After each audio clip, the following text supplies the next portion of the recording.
आज का मानव जो बिना स्वार्थ के एक पांव भी आगे नहीं बढ़ाता, यहां पर भी पूछ सकते हैं कि आपके शरण में क्यों आए, तो भगवान बहुत आश्वस्त करते हुए कहते हैं कि मेरी शरण में आने से तुम ऐसे शाश्वत धाम को प्राप्त करोगे जहां किसी प्रकार का दुख नहीं है, चिंता नहीं है, कष्ट नहीं है, अनेक प्रकार की समस्याएं, रोग कुछ भी नहीं है। कई बार लोग गाते हैं ना, आओ तुम्हें लेके चलूं एक ऐसे गगन के तले जहां दुख भी न हो, जहां कष्ट भी न हो, सिर्फ प्यार ही प्यार पले। कौन सा है ऐसा स्थान जहां पर जाने से आपको दुख भी नहीं हो, गम भी ना हो, मात्र प्यार ही प्यार पले? क्योंकि आप कहीं पिकनिक पर घूमने गए और जोर से बाढ़ आ गई तो उसमें फंस जाते हैं, तो वो तो गए थे आनंद के लिए परंतु समस्या में फंस गए। और कई बार होता है पहाड़ी इलाकों में लोग घूमने जाते हैं, कोई लैंडस्लाइड हो जाता है, पत्थर गिर जाता है, रास्ता अवरुद्ध हो जाता है, कई कई दिनों तक उस गाड़ी में बैठना पड़ता है। जहां पर ट्रैफिक में 2 मिनट का सिग्नल होता है वहां व्यक्ति रुकने के लिए बहुत पीड़ा होती है, सिग्नल तोड़ के भाग जाता है।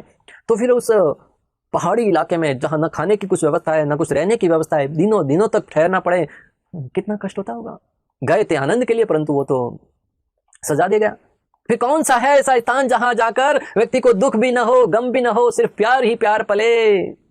आप सोचेंगे स्वर्गलोक, नहीं, वहां पर भी जाने से आपको कष्ट तो होंगे, क्योंकि इंद्रदेव और अनेक दृष्टांत है जहां पर वो हमेशा चिंताओं से युक्त रहते हैं कि कहीं कोई व्यक्ति मेरा अधिपति ना अपना ले, जहां दानव है वो उसके ऊपर आक्रमण ना कर ले।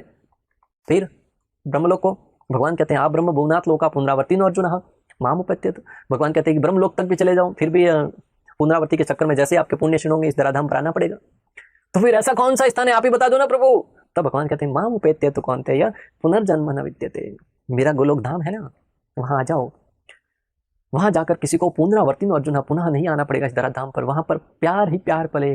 आप देख सकते हैं कृष्ण लीला में, ये मात्र हवा हवाई बातें नहीं है, आसमानी किताबें नहीं है, ये वास्तविक है जो इस धराधाम पर आज से लगभग 5000 वर्ष पूर्व घटित हो चुका है और आज भी वहां पर उनके अनेक निशान उपस्थित है। श्री कृष्ण अखिल ब्रह्मांड नायक ब्रजवासियों के साथ लीलाएं करिए। जिस गिरिराज जी को अपनी छोटी सी उंगली पर धारण किया वो गिरिराज जी आज भी वहां विद्यमान है। जिस गिरिराज जी पर लीलाएं करी उस गिरिराज जी पर आज भी श्री कृष्ण के शरणों के निशान मौजूद है। जिस कालिया नाग का यमुना जी में प्रवेश करके उसका वध किया, उसको उसके अहंकार को शक्तासुर किया, उसको वहां से भगा दिया, वो यमुना जी आज भी वहां विद्यमान है और वो कालिया घाट आज भी विद्यमान है। मथुरा की जेल में जहां कंस के कारागार में भगवान का प्राकट्य हुआ वो मथुरा नगरी आज भी विद्यमान है। अनेक लीला स्थली जहां भगवान ने लीला करी वो सारे के सारे स्थल उपस्थित हैं। और उन सारे ब्रजवासियों के आनंद के विषय में आप भागवतम के 10वें स्कंद में यहाँ पर रूपा जी द्वारा लिखित कृष्ण लीला में विस्तार से पढ़ सकते हैं। भगवान ने एक एक राक्षस को कितना सरलता से मृत्यु के घाट उतारा और सारे ब्रजवासी उसमें आनंद ले रहे थे। शक्टासुर का वध हो, धेनुकासुर का वध हो, प्रलंबासुर का वध हो, तृणाव्रत का वध हो, कैसे किस प्रकार से लीलाएं करी भगवान ने, पूतना का वध हो, सारे ब्रजवासी आनंदित थे। उधर इंद्रदेव बारिश कर रहा है मूसलाधार, सारा ब्रज पानी में डूब रहा है, सारे ब्रजवासी कृष्ण के साथ आनंद ले रहे हैं।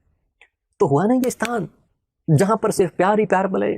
ये ब्रज में सिर्फ एक भगवान ने एक झलक दिखाई थी कि ऐसा आनंद है मेरे धाम में, उसका वास्तविक धाम गोलोक धाम भगवान का स्थान है जहां पर प्रतिदिन भगवान लीला करते हैं।